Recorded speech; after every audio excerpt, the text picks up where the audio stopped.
जणे माँ गोटे पुओ को राति 12टारे कॉल कले आ पुओ जनक फोन मध्य रिसीव कले। माँ जनक ताकू जन्मदिनर शुभेच्छा मध्य जणाइले। माँ जनक बहुत खुशी थिले काहेकि ना तांको पुओ को एबे 25 वर्ष होई जाइथिला। हेले पुओ जनक बहुत चिड़चिड़ा होई कहिले, माँ ए सामान्य कथा पई तू मते राति 12टारे कॉल कलु आ मो निद भांगी देलु। कौन एक कथा सकाळु कहिथिले होई नथांता। एक कथा कही पुओटी फोन टी को काटी देला।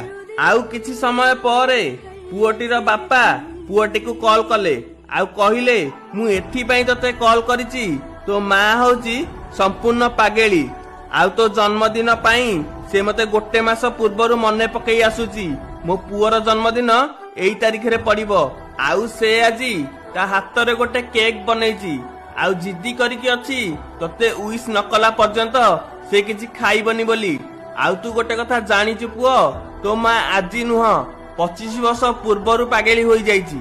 तू हॉस्पिटल रे जन्म हबा पूर्वरु डॉक्टर जनक कहिले माँ आउ छुआ भितरु आमे जनकु बंचाई पारिबु। सेते बेले तो माँ गोटे सेकेंड भी चिंता न करी सांगे सांगे कहिला मो छुआ को बंचाई दियो। आ मते मुंडो छुआई राणा पकाई कहिला सेई फॉर्म रे दस्खत करिया पाई।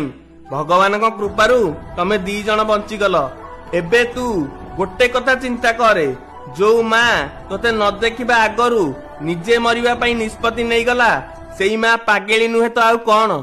केमिति सहिब कुह मार हृदय केही भी बुझुनी तार बुकु फोटा को